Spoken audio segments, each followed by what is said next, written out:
శ్రీ గురుభ్యో నమః. నేను మీ ఉళ్ళగంటి హనుమత్ శర్మను. మరి ముందుగా ఇప్పుడు ప్రస్తుతం అందరికీ కూడా ఆలోచనలో ఉన్నది, చాలామంది ఆలోచనలో వెళ్తుంది ఏమిటంటే ఈ యొక్క షష్టగ్రహ కూటమి. ఈ షష్టగ్రహ కూటమి ఎప్పుడు ఏర్పడుతుంది, మరి వాటి వల్ల ఈ యొక్క మేషరాశి నుంచి మీనరాశి వారి వరకు వారి యొక్క ఫలితాలు, అంటే వారి వల్ల వచ్చేటువంటి ఇబ్బందులు ఏమిటి, ఏ విధంగా ఉన్నాయో మనం తెలుసుకుందామండి. ఈ యొక్క షష్టగ్రహ కూటమి వచ్చేసేసి మనకి మార్చి 30వ తారీఖు 2025, అంటే మనకి ఉగాది రోజు నాడు, శ్రీ విశ్వావసు నామ సంవత్సరం రోజు నాడు మనకి ఈ యొక్క మీనరాశిలో షష్టగ్రహ కూటమి అనేది ఏర్పడుతుందండి. ఈ యొక్క షష్టగ్రహ కూటమిలో వచ్చేసి ముందుగా మరి ఈ యొక్క రవి, అదేవిధంగా అంటే సూర్యుడు, చంద్రుడు, శుక్రుడు, రాహువు, బుధుడు, మరియు ఈ యొక్క మీనరాశిలో షష్టగ్రహ కూటమి అనేది ఏర్పడుతుందండి. ఈ యొక్క షష్టగ్రహ కూటమిలో వచ్చేసేసి సూర్యుడు, చంద్రుడు, మరి శనీశ్వరుడు, రాహువు, బుధుడు, మరియు ఈ యొక్క మీనరాశిలో షష్టగ్రహ కూటమి ఏర్పడుతుంది. ఈ షష్టగ్రహ కూటమిలో వచ్చేసేసి ముందుగా సూర్యుడు, చంద్రుడు, బుధుడు, శుక్రుడు, శని, రాహువు కూడా అందరూ కలిపి ఈ యొక్క మీనరాశిలో వారు వస్తున్నారు. ఆ సమయంలో మరి యావత్తు ప్రపంచంలో కూడా కొన్ని చిన్న చిన్న ఇబ్బందులతో కూడుకున్న వాతావరణంగా కూడా నిల్చుందని చెప్పాలి. ముఖ్యంగా సూర్యుడు వచ్చేసేసి రాజకీయాలు, బాగా గుర్తుంచుకోండి, రాజకీయ ఆధిపత్యానికి కొన్ని దేశాలు యుద్ధాలు ప్రకటించడం కానీ, అదేవిధంగా కొన్ని రాజకీయవేత్తలు కూడా వారి యొక్క ఎత్తుగడలు అనేవి తీసుకొని రాజకీయ హోదా పొందడానికి అని చెప్పేసి వారు ఉంటారండి. అదేవిధంగా చంద్రుడు వచ్చేసి మనస్కారకుడు కాబట్టి కొంచెం మానసికంగా కూడా చాలామందికి, అంటే కొన్ని విషయాలు చెప్పుకోలేని విషయాలలో కూడా చాలామంది కూడా మానసికంగా కూడా చాలా ఇబ్బంది పడుతూ ఉంటారు. అదేవిధంగా బుధుడు కూడా బుద్ధిహీనుడు అవ్వడంతో కొంచెం ఈ యొక్క బుధుడికి మెయిన్ సంబంధించి ఏమిటంటే ఏ ఆలోచన, అంటే ఏ యొక్క డిసిషన్ తీసుకోవాలన్నా కూడా 1-10 సార్లు ఆలోచించుకొని కొన్ని నిర్ణయాలు తీసుకోవడం వల్ల, అదేవిధంగా కొన్ని తప్పుడు నిర్ణయాలు తీసుకోవడం, వీటి వల్ల కొన్ని ఇబ్బందులు వచ్చే అవకాశాలు ఎక్కువగా ఉన్నాయి. అదేవిధంగా శుక్రుడు వచ్చేసి మరి భార్యాభర్తల మధ్య అన్యోన్యత తక్కువ అయిపోవడం, అదేవిధంగా సంఘంలో కొంతమంది ఉన్నటువంటి వారి యొక్క మరి ఉన్నటువంటి కొంతమంది కొన్ని ఇబ్బందులు ఎదుర్కోవడం అనేది కూడా జరుగుతుందండి. శనీశ్వరుడు బాగా గుర్తుంచుకోండి, కాలక్రమేణా ఈ యొక్క యుద్ధాలకు చాలా ముఖ్యకారకుడు. కొన్ని యొక్క ఇప్పుడు దేశాల్లో కొన్ని యుద్ధాలు జరుగుతున్నాయి. అదేవిధంగా మరికొన్ని దేశాలతో ఇంకా యుద్ధాలు జరిగే అవకాశాలు అంటే ఎక్కువగా ఉన్నాయి. అంటే యుద్ధ వాతావరణం అనేది కూడా కొంచెం ఎక్కువగా కనిపిస్తుందండి.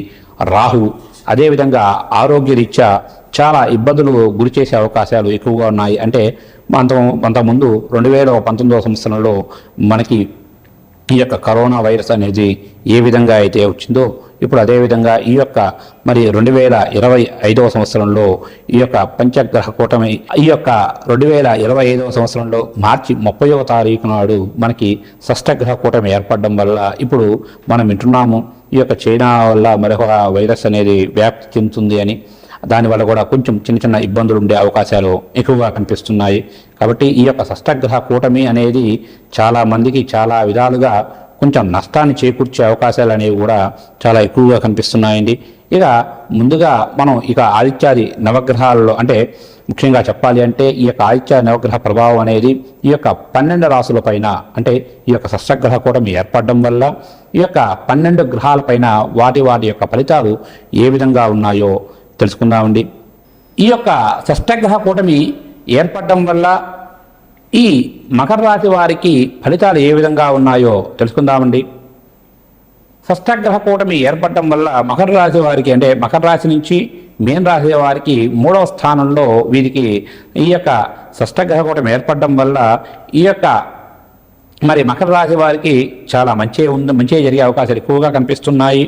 ముఖ్యంగా ఏలినాటి శని ప్రభావం అనేది ఈ రోజు నుంచి కూడా వారికి వెళ్ళిపోతుంది. పూర్తిగా ఏలినాటి శని ప్రభావం వెళ్ళిపోవడంతో ఈ యొక్క మకర రాశి వారికి చాలా మంచిదే. ముఖ్యంగా మరి భార్యాభర్తల మధ్య మంచి సఖ్యత ఉంటుంది. అదేవిధంగా బంధువులు, మిత్రులు సహాయ సహకారాలు కూడా చాలా బాగుంటాయి. కొంతకాలం నుంచి పడుతున్నటువంటి ఏలినాటి శని ప్రభావం అనేది పూర్తిగా తొలగిపోవడంతో చాలా బాగుంది. ఇక ఎవరైతే ఈ యొక్క మకర రాశిలో ఉన్నటువంటి రాజకీయ నాయకులు ఎవరైతే ఉన్నారో వారికి చాలా శుభయోగంగా ఉంది. ఈ యొక్క షష్టగ్రహ కూటమి ఏర్పడడం వల్ల వారికి శుభయోగం అనేదే చెప్పాలి. ముఖ్యంగా గతంలో ఏవైనా మరి మీ పై స్థాయి ఉన్నటువంటి మరి యొక్క రాజకీయవేత్తలతో గతంలో ఏవైనా వారి గురించి ఏమైనా చర్చించుంటే ఆ పనులు కూడా పూర్తయ్యే అవకాశాలు చాలా ఎక్కువగా ఉన్నాయి. కాకపోతే ఎక్కువగా మీరు ఏ పని చేయాలనుకున్నా ఎక్కువగా కష్టపడాలి. ముఖ్యంగా ఏ విషయాన్నైనా సరే 1కి 10 సార్లు ఆలోచించుకొని నిర్ణయాలు తీసుకుంటే తప్పక విజయం మీ వైపు ఉంటుంది. కాకపోతే మధ్యలో కొంతమంది మిమ్మల్ని కిందకి లాగుదామనే చూసే వాళ్ళు కూడా ఉంటారు. కాబట్టి కొన్ని విషయాల్లో తగు జాగ్రత్తగా ఉండండి. ఆదాయానికి ఎటువంటి ఇబ్బంది ఉండదు, ఆదాయం బాగుంటుంది, ఖర్చు కూడా చాలా తక్కువగా పడతారు. కాకపోతే కొంచెం దైవారాధన అనేది కాస్త ఎక్కువగా చేసుకుంటే మీరు అనుకున్న పనులు చాలా వరకు కూడా సత్ఫలితాలను ఇచ్చే అవకాశాలు ఎక్కువగా కనిపిస్తున్నాయి ఈ యొక్క మకర రాశి వారికి. ఇక మకర రాశి వారికి ఈ యొక్క ఏలినాటి శని ప్రభావం ఎప్పుడైతే ఈ యొక్క మరి షష్టగ్రహ కూటమి రోజునాడే వెళ్ళిపోవడంతో కొంచెం మీరు చేతనైన వరకు కూడా సుదర్శన హోమం బాగా గుర్తుంచుకోండి.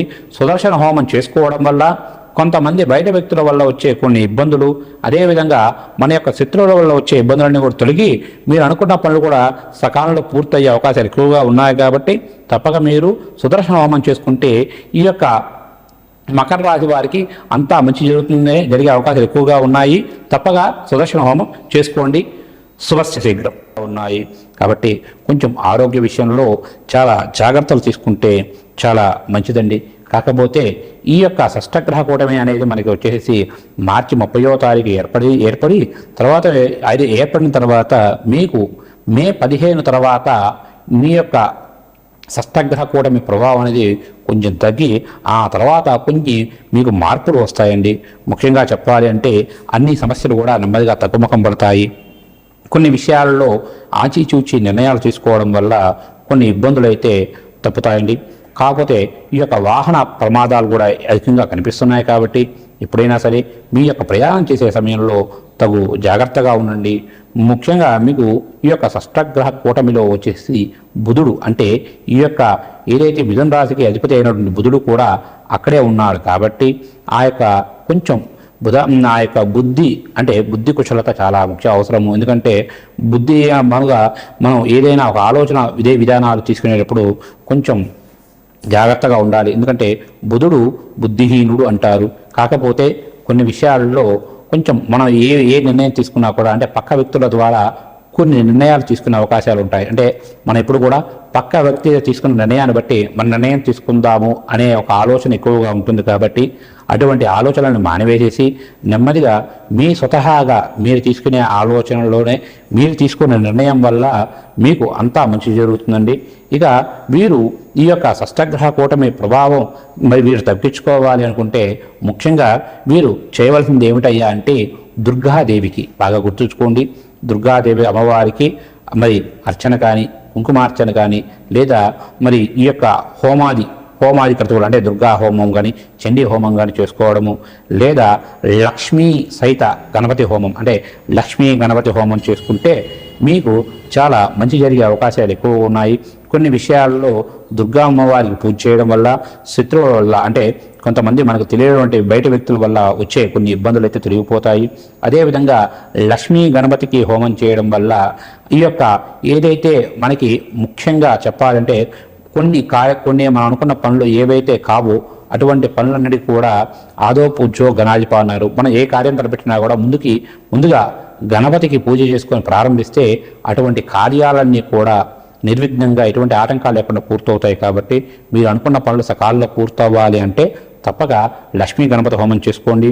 అదేవిధంగా కొంతమంది బయట వ్యక్తుల వల్ల మనకి తెలియనటువంటి కొంతమంది వల్ల వచ్చే ఇబ్బందులన్నీ తొలగిపోవాలంటే తప్పక ఆ యొక్క దుర్గా అమ్మవారికి హోమం చేసుకొని మీకు చేతనైనంత వరకుగా కూడా అమ్మవారికి పూజాది కార్యక్రమాలు చేసుకుంటే అదేవిధంగా గణపతికి కూడా చేసుకుంటే మీకు ఈ యొక్క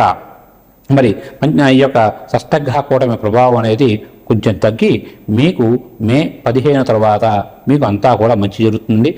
శుభస్య శీఘ్రం.